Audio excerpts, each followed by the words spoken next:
Welcome back to Music Free Static. I hope you're having a fabulous day. This last week, I had the opportunity to revisit a large part of my childhood. It was it was honestly very much like visiting an old friend.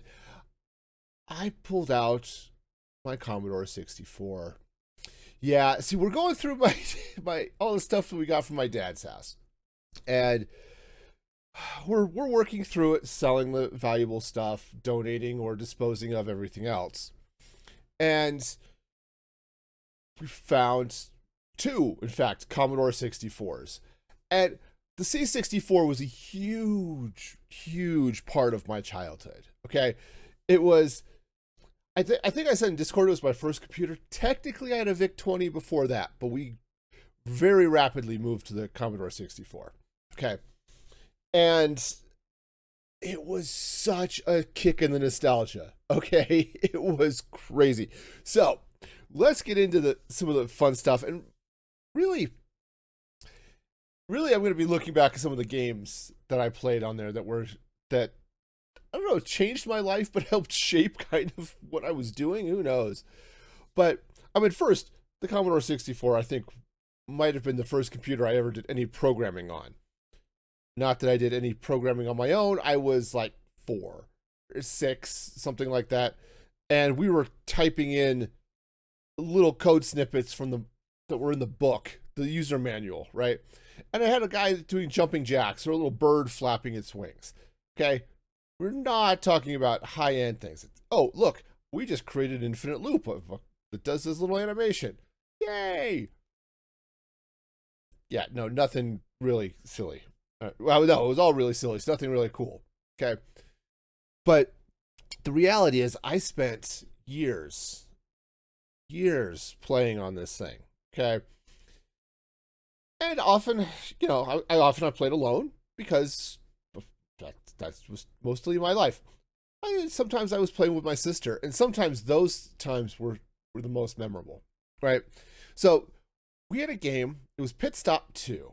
Okay, it was a racing game, Formula One type racing. Okay, and it was cool because you could set up your races. Sometimes, they'd have, depending on what settings you gave it, you'd have like 5 laps or 30 laps or whatever. Okay, but you had to worry about things like tire damage, which was sort of new, and obviously fuel and things like that. So yes, you actually did have to pit stop and get your tires replaced, or choose not to sometimes, if depending on what you were doing, right?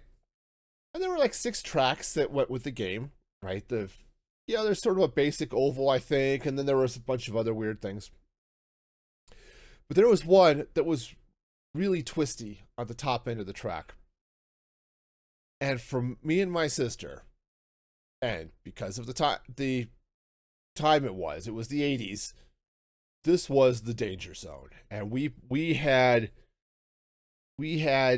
Highway to the Danger Zone blasting from my little tape deck all the freaking time. And yeah, so this was it. So you had to slow down, deal with all the twisties. And it was crazy. I was texting my sister a little bit last week because I said, oh, look what I've got. I sent her a picture of that one. She says, oh yeah, every time I play a racing game, Danger Zone is what's on in my head. Yep. That's what it was like.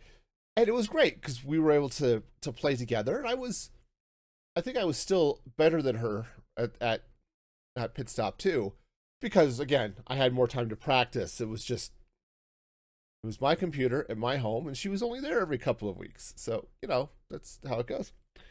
But she still had a lot of fun, and I wasn't that much better than her. So it was great. But the one that we had the most fun with, at least for a long time, was, surprisingly enough, Barbie. Yes, that Barbie. So Mattel put out this Barbie dress-up game. Okay. And each game starts with Barbie calling up and saying, hey, or Ken calling Barbie up and saying, hey, let's go to dinner, or let's go play tennis, or whatever. Okay. We're going to go swimming, or we're going to go whatever. So then you take Barbie in her car to the different shops in town to buy outfits for the date, okay? And there's shops for, swimwear and evening wear and leisure stuff, and shops for belts and other things. And you can mix and match, right? Plus, you get Barbie's hair done, so she could wear it long and loose. She could wear it up. You could dye it different colors, and we did. Barbie very often ended up on dates with green hair, because why not? But the most fun we had with Barbie is when the sound didn't work, which happened for a while, and I don't know why. There was just no sound from the Commodore to the monitor, and then later we just turned the sound off when we played. Aside from the fact that sounds in that game were really annoying, it meant you could not hear where Ken was going to take Barbie on her date. Now, why is that important? Because, hey, you don't know where you're going. So we would just go and we would guess. And sometimes we would give her really ridiculous outfits, like, oh, here's a bikini with a wide belt and green hair, and that's what she wears to their formal dinner, right? Because it wasn't like you were scored or anything on what outfit. It was just, oh, here's the screenshot of Barbie and Ken with whatever outfit you stuck Barbie in that day. And we would laugh so hard at Barbie wearing a long formal evening gown to play tennis or to go swimming or, any of those things, right? It was so silly. and we had so much fun because we were kids, and stuff like that just made us laugh. But another thing we had, and we probably had maybe a dozen of these types of games. They were put out by TSR, and the first ones were AD&D. Yes, Advanced Dungeons and Dragons. That's where we're at in the timeline. The first game was Pool of Radiance, and it was interesting. Okay, so you start in the town, and you'd have, okay, you're going to go to a shop, you're going to go to the inn, there's a place to hire a mercenary, and dude, we always hired a mercenary. So your core team is 6 characters, or up to 6 characters, okay? So we dice up the team. And then you could have space for 2 NPCs. Well, the reality is you only ever really met one NPC throughout the whole campaign, so it made sense to go hire a mercenary, and we would always hire warrior because the dude was an extra fighter, right? Didn't make sense to grab another thief. These were pretty well useless in the game, but yeah, you get yourself a warrior and you go. Okay, so this was great. Now, the idea was that you'd gear up in the city, of course, because Dungeons and Dragons, and then you step into the dungeon, and then it would shift, and it would be, I don't know if you've seen the early 3D mazes where, yep, it's you, and you can see the walls, you can see about 4, 5, 6 spaces in front of you, and that was it. And then it's just forward, oh, I'm going to turn and look down the other hallway and forward. And while you're going, you can search for traps, or I think it was just one command actually to inspect or something like that. That would search for traps and secret doors and things like that. And we had graph paper. Oh, we had graph paper. And we graphed out the map. And the maps were always a certain size. It was, I can't remember, like a 30 by 30 square. And then, yes, you could go into the next level, which would be another 30 by 30 square, something like that. And it was, and you played the story, and there would be random encounters. You'd run into orcs or goblins or undead or wherever you were at in the story at that point. And then, of course, it was this whole campaign. And we played the snot out of those. I said we had probably 6 or 8 that were Dungeons and Dragons themed, and 3 or 4 that were Buck Rogers themed. Same gameplay. It's just instead of being fantasy soldier warriors and adventurers, you were sci-fi warriors and adventurers, and you'd have plasma swords and, you know, whatever needle guns or whatever you had instead of broadswords and arrows. Okay.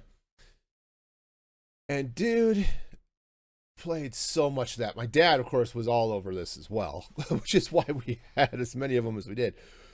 But he and I would go through, and boy, there were so many memories, right? If you've ever done tabletop RPGs, you will definitely have those games where you come out of a session and you will remember whatever happened to that session for the rest of your life.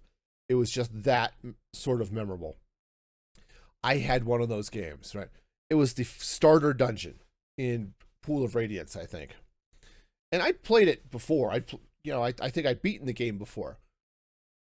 But I diced up a new party and we're on our way. And the RNG was not with me. Which happens, okay? My party was dying and I'm just trying to get out of the dungeon. And the last character I had left was my fighter magic user. Now, as I recall, there was a bug in the rules, okay? Magic users were not allowed to wear armor. Fighter magic users were. And you were still allowed to use magic. Now, in the advanced D&D rules, you weren't allowed to wear armor while you cast spells, but the game didn't get programmed up that way. All they said was mages could not wear armor. Okay? But said if you had a fighter magic user, you were set. You could load up with your armor and just go to town. And I had, I think, out of my party of 7, I think I had 2 that made it out of the dungeon carrying people on their shoulders or something to make it back to town and heal up. But man, it's like every square I ran into a new party of orcs, and it was, my match user was out of spells, he was out of darts, we were out of everything. It was nuts. All he had left, I think, was a quarterstaff, and yeah, there's my mage thwacking away with his quarterstaff because that's all we had. You know, my main fighters were down, my cleric was down, my thief was down.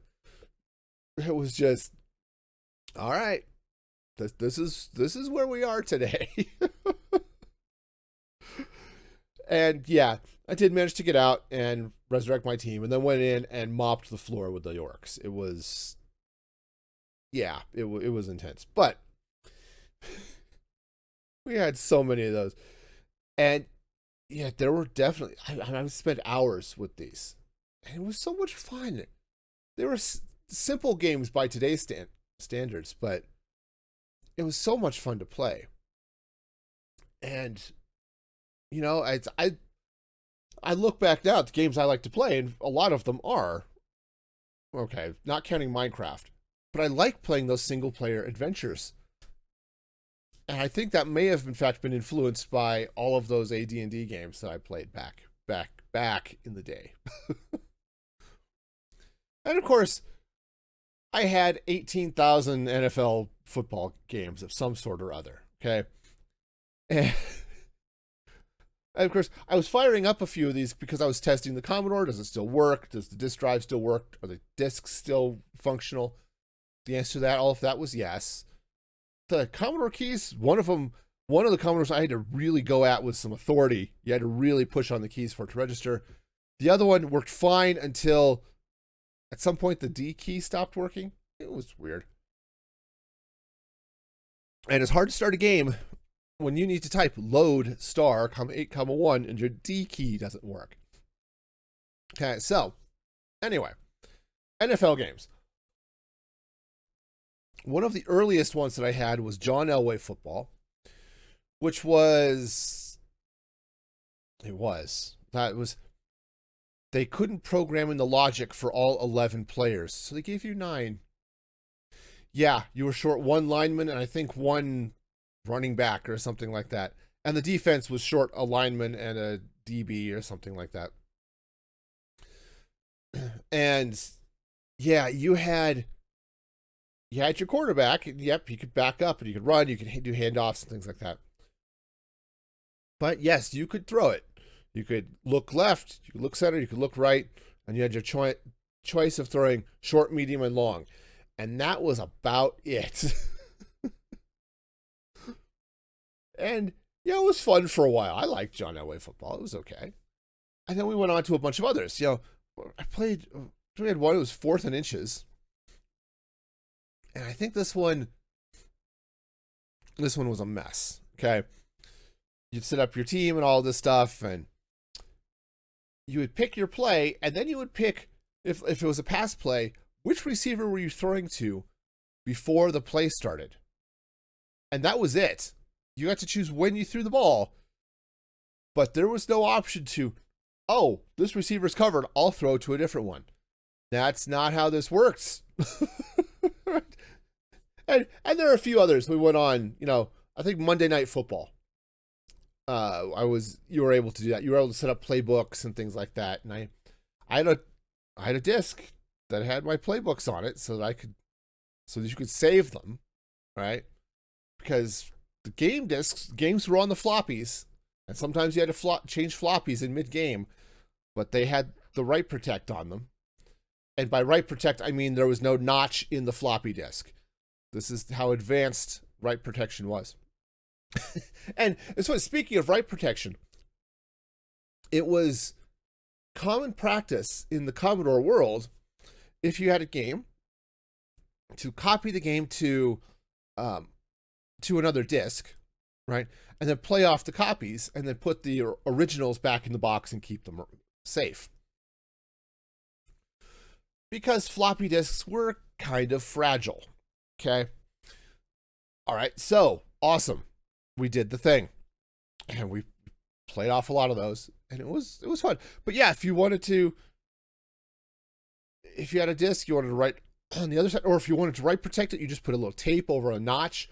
We had the little hole cutter that you could slide on the side of the disc and punch it. It was get a hole punch, and it was set so it would catch right on the top of the disc. It would put the hole punch in the exact right space that you needed to make the disc writable. Oh yeah, it was 18 flavors of jank. But yeah, that was just how it worked. You just copy all the games over here and you go. So crazy. So crazy. But it was, again, I spent a lot of time with that. And then were all the flight sims and things, right? I had a game, it was F-14 Tomcat. I had Top Gun. Top Gun wasn't that great, but F-14 was a blast. Oh, I had so much fun. That was the closest thing to a flight sim that I'd had. Well, there are probably some other ones out there, but oh man, I watched too much Top Gun as a kid anyway, but I love playing that one. Wasn't great, and I don't think it took me a long time to figure out carrier landings, but oh, it was fun. Another one I played that it got into a weird, I got into it actually too hard. It's a game called Up Periscope. Surprisingly enough, it's a submarine game. It was World War II submarine combat. You were the captain of a submarine, and you started, like a lot of these games, with a low end sub, and then you could upgrade to the better subs. Okay. They were the subs that were faster, had a lower or a deeper crush depth. They would carry more torpedoes, things like that, right? And yeah, you would show up and it would load you into the scenario. And it was fun because it would actually randomly place your targets just, wherever. So sometimes there would be a merchant fleet way off in the middle of nowhere. Sometimes it would be a full carrier flotilla, sometimes multiple carriers. I don't think I ever ran into one that was more than 2. But yeah, you'd be the full battle fleet. And it would often take multiple torpedoes to take down a carrier or a battleship or anything else.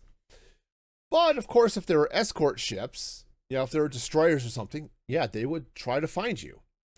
And they'd be circling and they would drop depth charges. And so you would try to dive and find a quiet space where they couldn't get you. Turns out, if you were able to cripple a carrier or a battleship or something, and then if you could sometimes navigate your sub directly under that ship. Well, it's not going to sink because the ships were either fully floating or not. There was no, hey, it may sink later. It's not quite how it worked. Oh, you would damage them, their engines would stop, that type of thing.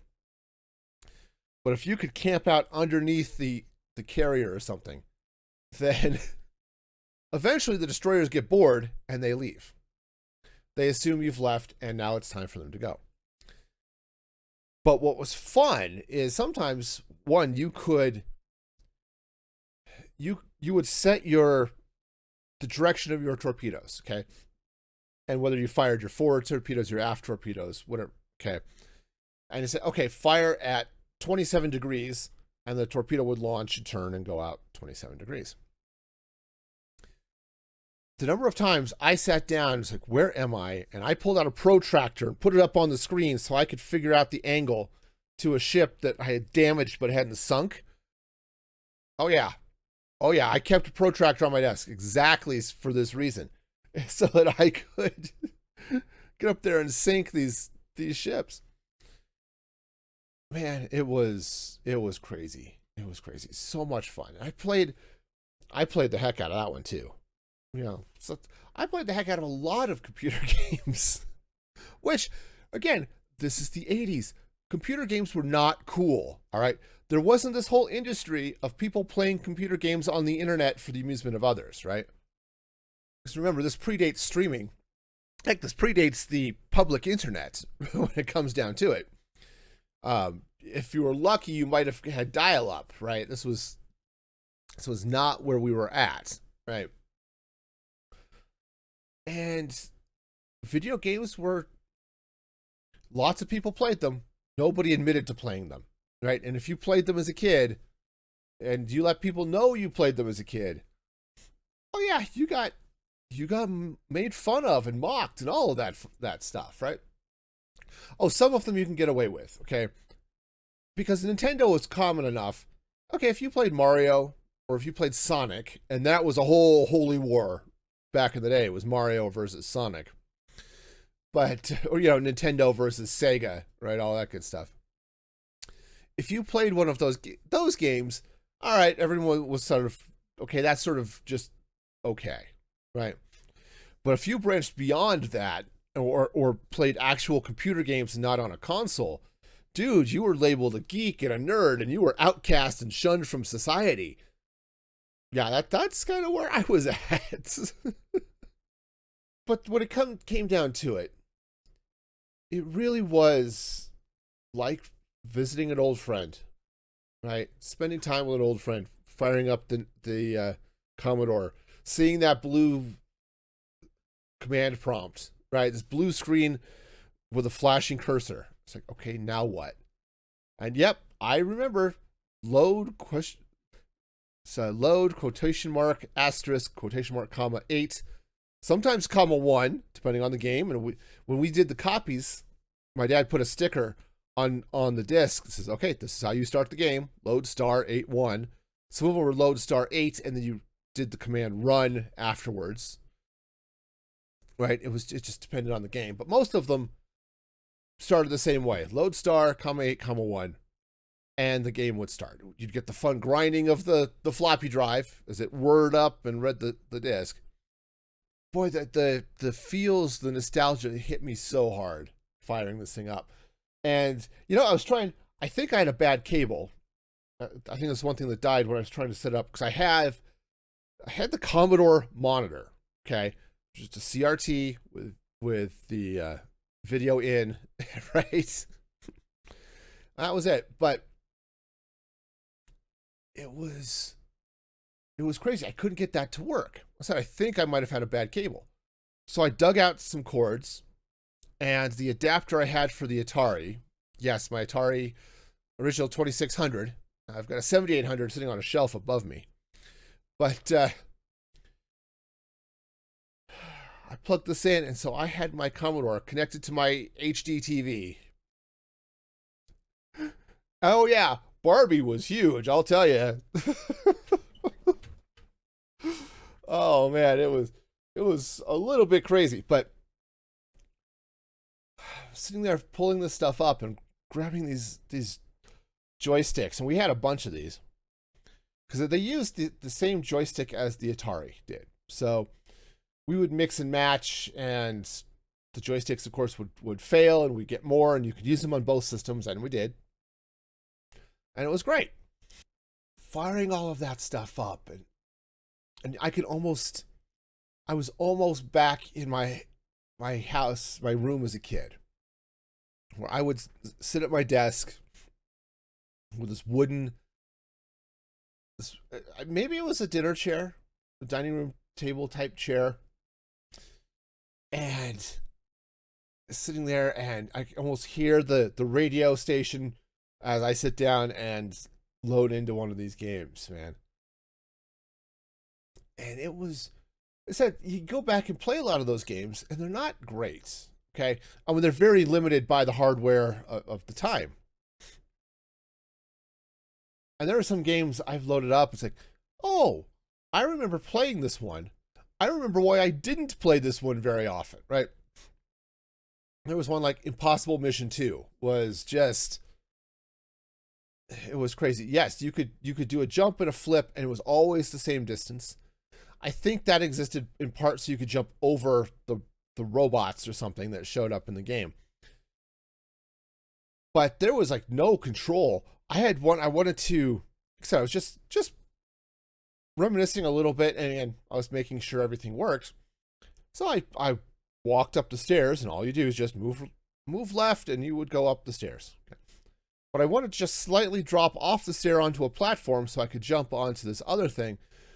No, that wasn't allowed. If I stepped off the stair, I was going over this like 6 feet and then falling through the hole and down the pit into my death. Okay, that's just how this was going to work. There was no, I'm just going to nudge off and down. That is beyond our capabilities.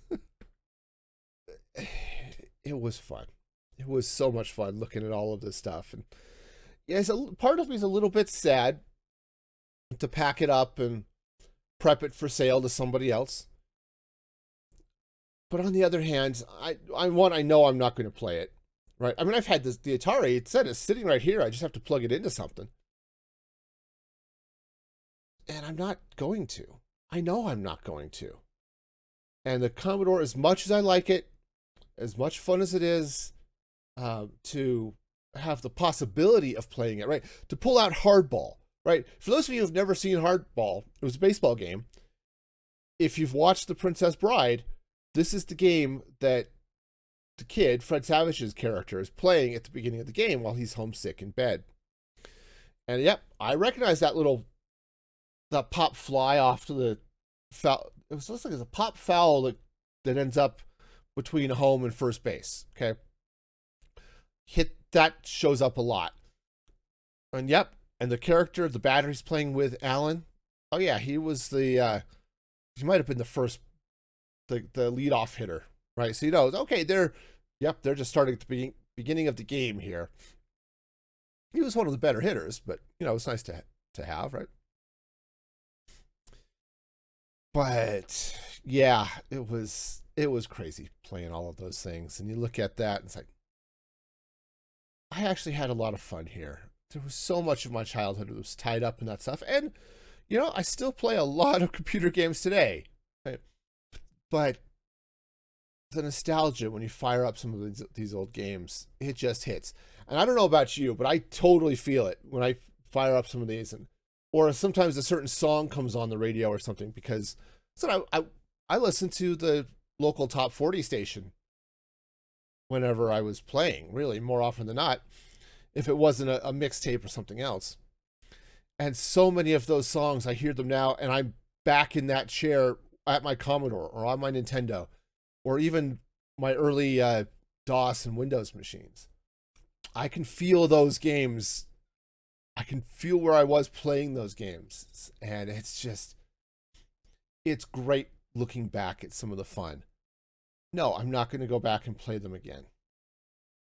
But looking back at that part of my childhood, I mean, I had forgotten some of those. I remember Fourth and Inches was so awesome, and I fired it up. I was like, oh, wow, this is so weird and limiting, right? After coming off of like Madden or something these days, right?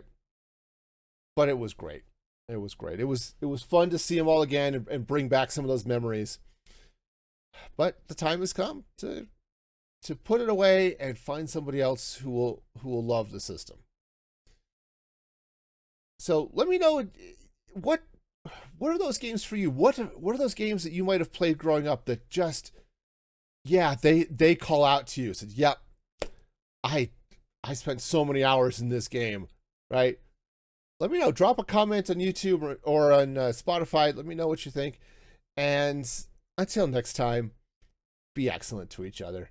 And this is Music Free Static signing off.